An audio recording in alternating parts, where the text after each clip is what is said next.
Salut tout le monde, c'est CoCoaster. Aujourd'hui on se trouve pour la suite de notre trip aux États-Unis et au programme d'aujourd'hui, c'est Busch Gardens Tampa Bay.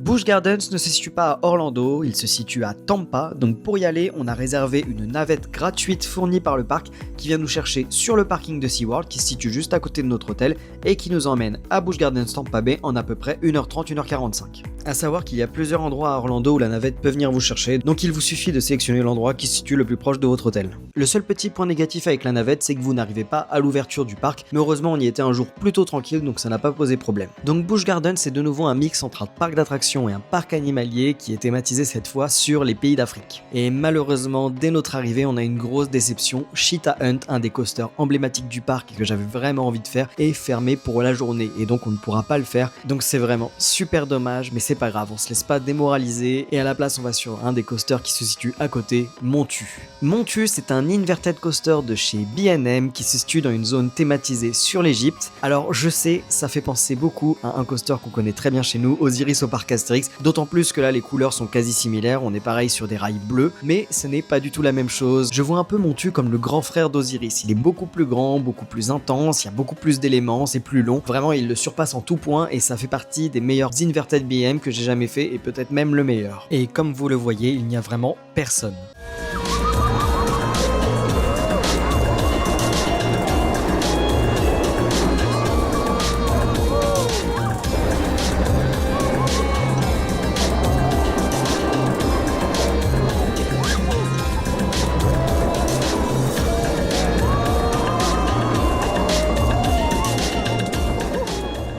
S'il y a bien un coaster que j'avais envie de faire ici à Busch Gardens, c'est bien Iron Gwazi. Iron Gwazi, c'est un coaster de chez RMC qui est d'ailleurs reconnu pour faire des montagnes russes de qualité et Iron Gwazi se place dans le top 3 des meilleurs coasters du monde depuis pas mal de temps déjà, donc c'est vraiment une valeur sûre. Et en plus, ce sera le premier RMC DeLorean et surtout son 100e coaster. Donc comme souvent chez RMC, il s'agit d'un coaster hybride avec une structure en bois et des rails en acier. C'est en fait un retract de l'ancien coaster Gwazi, une montagne russe en bois qui se situait à cet emplacement avant.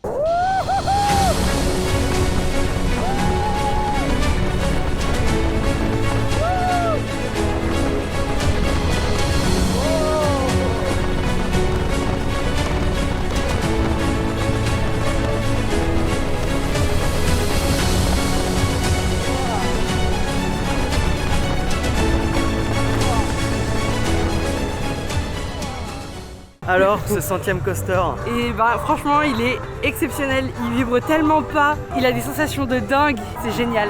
Ouais, de toute façon RMC c'est toujours une valeur sûre hein. Je pense que c'est même le meilleur RMC que j'ai fait, pourtant j'ai fait Zadra, c'était actuellement mon top 1 et là je pense qu'Iron Gwazi l'a détrôné. C'est vraiment intense mais tellement intense, j'ai eu des voiles gris à plusieurs moments. C'est long et ça ne s'arrête pas du début à la fin, c'est intense. Et c'est fluide, c'est ça qui est génial je trouve. Oui bah toi t'en avais jamais fait de fluide. RMC donc tu connaissais pas, mais ouais les RMC c'est de la qualité pour ça. Juste gros bémol, le dispatch.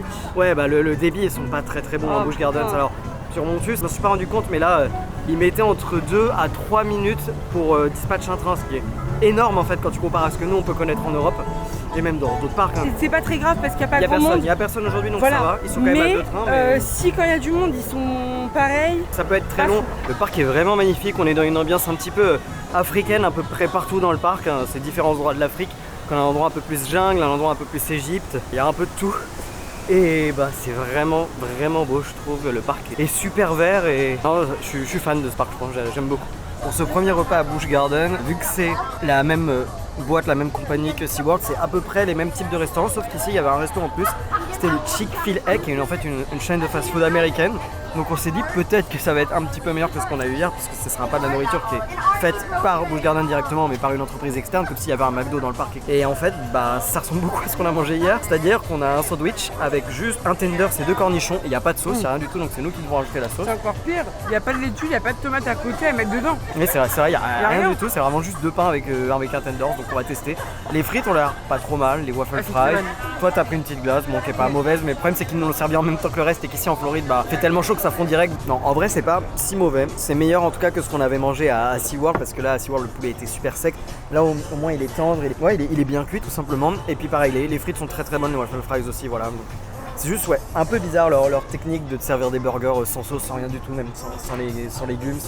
C'est une petite quantité, donc heureusement qu'il y a le LD Dining, on va pouvoir manger dans 1h30 si on veut. C'est peut-être le meilleur repas qu'on ait mangé pour l'instant dans les parcs du groupe SeaWorld. Il est temps maintenant d'enchaîner avec un nouveau gros coaster, Shakra. Shakra, c'est un dive coaster de chez B&M. Donc les dive coasters, ce sont ces coasters avec des wagons très larges et qui vont marquer une pause juste avant la chute avant de faire une descente complètement à la verticale. Le parcours serpente au milieu de Stanleyville, la zone dans laquelle se trouve le coaster, et Stanleyville c'est thématisé sur une ville africaine et c'est vraiment un super cadre je trouve pour cette attraction qui se fond vraiment bien dans le décor.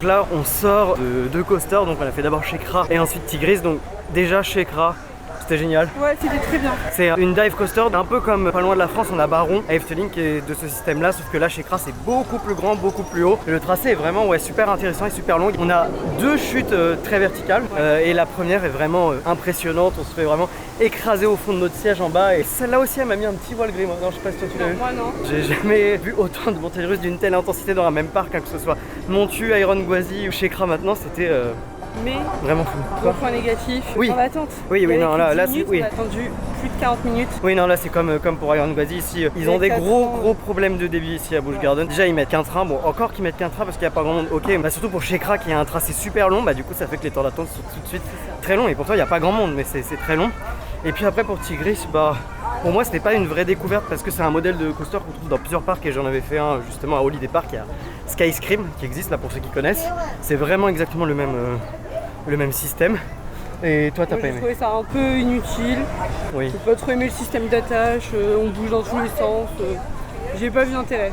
Ouais, non, donc c'est super rapide et il n'y a pas grand chose d'intéressant à voir dans Tigris. Voilà, faut le faire parce qu'il n'y a pas grand monde où il y a 5 minutes, c'est embarquement direct, mais sinon pas exceptionnel non plus. Direction maintenant Pantopia, une zone très colorée thématisée sur les bazars et les souks africains, dans laquelle se trouve l'impressionnant Falcon's Fury. Falcon's Fury, c'est une tour de chute Intamin qui a la particularité d'avoir les sièges qui vont se retrouver face au sol lors de la chute et de l'extérieur, ça a l'air vraiment très impressionnant. Hâte d'aller dans la tour de chute?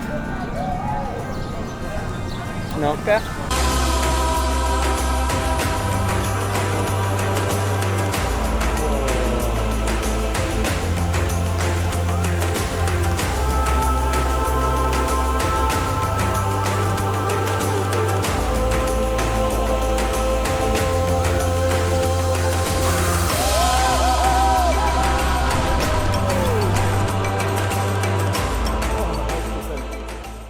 Donc Falcon's Fury. Alors je trouve qu'elle c'est pas la plus rapide que j'ai fait, elle est pas non plus super longue. En tout cas je sais pas l'impression que ça donne. Mais ouais, ce côté faire face au sol au moment où vous tombez, bah, c'est quand même quelque chose d'assez impressionnant. J'avais déjà eu l'occasion de faire des attractions comme ça, notamment une à Grönalund. Et vraiment je kiffe, c'est une super bonne idée. Donc Falcon's Fury, très bonne attraction aussi. Donc ici à Busch Gardens, un peu comme à SeaWorld, on a toute une partie où c'est des gros coasters à sensation. Mais il y a également une partie qui est plus elle sur les animaux. Donc à SeaWorld c'était les animaux marins et ici on est plus donc sur tout ce qui est animaux de la savane. Donc on va y retrouver des éléphants, des girafes, il y a une immense savane africaine. Je trouve ça mieux que SeaWorld, moi je préfère en tout cas. Pour la petite histoire, Busch c'est à la base une brasserie qui existe d'ailleurs encore actuellement et qui fait encore beaucoup de bières aux États-Unis, qui a ouvert une brasserie à Tampa et qui a décidé d'ouvrir à côté un petit parc animalier, qui a grossi au fil des années, notamment en accueillant une immense savane africaine qui existe encore aujourd'hui et qu'on peut parcourir en train. Bon, nous on n'a pas eu de chance, il faisait très chaud et les animaux étaient cachés donc on n'a pas vu grand chose. Mais voilà, vous avez un petit train qui vous permet de faire le tour de cette savane et c'est ensuite plus tard que les attractions sont arrivées et que Busch Gardens a pris ce tournant vers un parc à sensations fortes. Et là dans Busch Garden, il y a des endroits aussi beaucoup plus calmes, là, comme on le voit ici, il n'y a personne, on est tout seul. En fait c'est la zone du parc où il y a les animaux et tiens on passe en dessous d'ailleurs de Cheetah Hunt ici qui malheureusement est fermé. C'est dommage. Bon par contre on voit pas beaucoup d'animaux hein. Pas du tout. On entend un petit peu au loin les attractions parce qu'elles restent pas très loin, notamment il y a Cheetah Hunt qui passe juste à côté, là-bas il y a Cobra's Course aussi qu'on voit. Ici c'est plus la partie vraiment zoo. Je me dirige maintenant vers Phoenix Rising, qui est la nouveauté du parc qui a ouvert l'été 2024 et qui est un inverted coaster familial de chez B&M. Donc j'en attends pas grand chose, on va voir ce que ça donne. Bon bah Phoenix Rising là que j'ai derrière moi, c'est pas fou du tout. Je sais pas pourquoi, pourtant normalement B&M ils font de la qualité. Hein. Il suffit de voir les montagnes russes comme Silver Star, Shambhala, Mako, Shekra, Montu. Franchement, je comprends pas, ils font des trucs de qualité et là, dès qu'ils font du familial, bah c'est pas fou parce que Penguin Trek à SeaWorld c'était pas génial et bah là Phoenix Rising c'est pareil, ça vibre énormément, il y a ce qu'il faut comme petite sensation quand même mais bah, ça vibre trop en fait pour une attraction qui est ouverte il y a moins d'un an, je trouve ça pas normal et surtout pour du B&M c'est encore moins normal donc non, Phoenix Rising je suis pas du tout convaincu, j'aime pas ça. Non là c'est un peu décevant pour la nouveauté de l'année de Busch Gardens. Aussi il faut savoir que ici à Busch Gardens ils ont aussi une politique anti-sac, c'est-à-dire qu'ils veulent pas que vous emmeniez des sacs avec vous, vous pouvez pas les laisser au pied de l'attraction, vous pouvez pas non plus les laisser sur les côtés à part les petits objets genre vos portables, genre vos clés, les choses comme ça vous pouvez laisser. Les gros sacs vous pouvez pas, ça par contre vous êtes obligé de les mettre dans des casiers ou alors de le laisser à quelqu'un qui fait pas l'attraction, mais sinon vous devez payer des casiers, donc soit vous les payez à l'unité, soit vous prenez comme ce qu'on a fait nous, un pass à la journée, donc c'est $12 et donc pour $12 vous pouvez ranger votre sac dans tous les casiers du parc et à chaque fois en fait vous allez les mettre dans un casier, ça va durer 2 heures la location et au bout de 2 heures vous êtes obligé de l'avoir récupéré. Mais en général vous le récupérez en moins de 2 heures parce que vous faites juste l'attraction, après vous récupérez votre sac et après vous pouvez aller à un autre point de casier et là en fait ça va mettre fin à votre location précédente et commencer la nouvelle location. Voilà, donc vous avez un casier en illimité pour la journée pour $12. Dans les autres attractions plutôt récentes, vous avez aussi Serengeti Flyer, qui est une immense balançoire qui va vous faire monter jusqu'à 40 mètres de haut et atteindre une vitesse de quasi 110 km/h. Et c'est une attraction que j'ai vraiment adorée, qui est un peu comme un bateau pirate mais en version XXL. Donc c'était vraiment très sensationnel. On retourne vers la zone égyptienne pour aller faire une attraction qu'on n'avait pas encore faite, Cobra's Curse. C'est un spinning coaster de chez Mack Rides, donc un coaster qui va tourner et celui-là il a la particularité de faire une partie en marche avant, une partie en marche arrière et une partie en rotation libre. Le parcours est très sympa, c'est familial, c'est vraiment très long, c'est très varié. Les rails sont vraiment parfaitement imbriqués dans la zone égyptienne qui l'entoure. On est un peu sur un lieu où il y a des fouilles archéologiques et la thématisation est vraiment très bien faite. Je pense que c'est le coaster qui a la meilleure thématisation de tout le parc.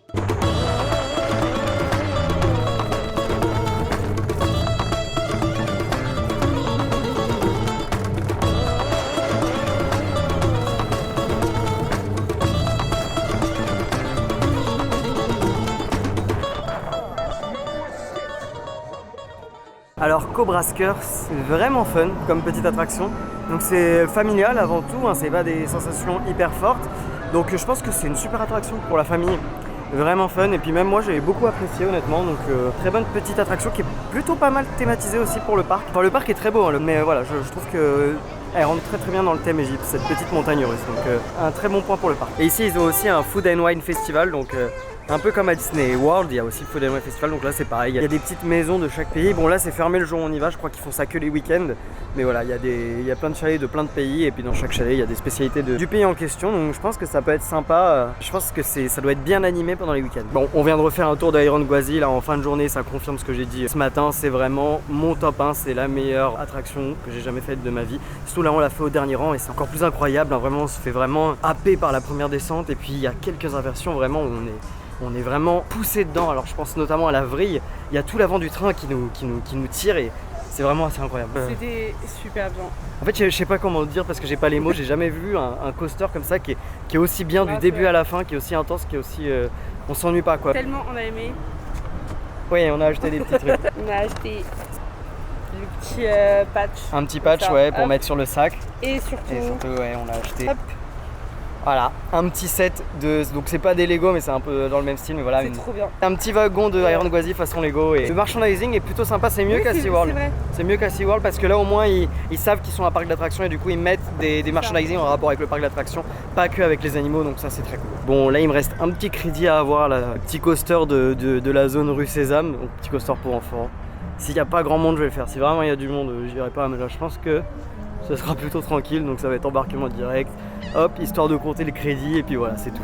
Et oui, comme tout parc, Busch Gardens a également sa zone pour enfants qui est thématisée sur la rue Sésame, comme pour SeaWorld vu que c'est la même compagnie. mais là je trouve la zone beaucoup plus jolie puisque tu as une rue Sésame en ambiance un petit peu maison dans la jungle. Donc c'est vraiment un lieu qui a l'air rempli d'activités pour les enfants parce que le reste du parc ne se prête pas trop, je trouve, aux enfants. Donc là il y a vraiment une zone rien que pour eux avec beaucoup de choses à faire et c'est vraiment sympa, avec notamment ce petit coaster pour s'éveiller aux sensations fortes pour se préparer à faire les autres grosses attractions plus tard. Par contre, Busch Gardens Tampa Bay est un parc qui est vraiment immense. Il n'y a pas vraiment de raccourci, c'est un parc qui est en forme d'anneau un petit peu si on peut dire.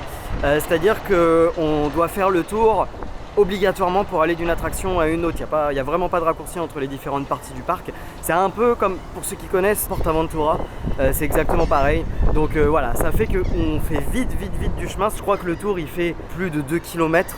Donc voilà, c'est assez énorme. Donc si vous venez ici, préparez-vous à beaucoup marcher. Et je vous conseille surtout d'essayer de faire les attractions en fait dans le sens où elles viennent au maximum. C'est pour ça que venir un jour hors saison c'est bien parce qu'il n'y aura personne nulle part, donc il n'y a pas vraiment de stratégie à avoir, juste on avance et puis on fait les attractions qui se présentent sur notre chemin. Et voilà que se termine donc cette journée à Busch Gardens Tampa Bay. Donc c'est un parc qui nous a vraiment beaucoup plu. Il y a énormément d'attractions à sensations qui sont vraiment cool, hein, que ce soit Montu, Iron Gwazi, surtout Iron Gwazi, et puis aussi Shekra qui était vraiment génial. Et le parc est vraiment très beau. Il est super dépaysant, il fait vraiment tropical, c'est ambiance africaine, ouais. C'est super dépaysant. Donc un très bon parc. Seul point noir, les opérations. Ils sont super lents. Ils sont super lents. Alors là ils étaient lents, il n'y avait pas trop de monde, mais quand il y a du monde je me demande s'ils sont aussi lents quoi. Oui, quand on voit les queues qu'on faisait avant d'arriver en gare, des fois ça peut être très long. Donc, vraiment allez-y hors saison, il n'y a pas d'autres conseils à donner. Mais c'est un très bon parc et j'ai préféré la thématisation d'ici à SeaWorld, qui était déjà un très bon parc, mais ici c'est encore plus dépaysant je trouve. Et on les compare parce que c'est deux parcs du même groupe, donc voilà, on peut les comparer. Mais... En tout cas, on vous conseille de faire un tour à Busch Gardens si vous êtes à Orlando, surtout qu'il y a les navettes gratuites qui permettent d'y accéder en 1h30, donc c'est pas non plus si long. Vous prenez une journée, même si je trouve qu'une journée c'est peut-être un peu court pour ce parc, je serais prêt à le faire sur 2 jours. Surtout que là tout n'était pas ouvert, il y avait quand même pas Cheetah Hunt, pareil Kumba était fermé. Donc voilà, si elles étaient ouvertes, celle-là on aurait peut-être été un peu plus en mode course pour pouvoir tout faire. Surtout que si vous voulez aussi faire les parties avec les animaux, on n'a pas forcément fait beaucoup nous, donc voilà.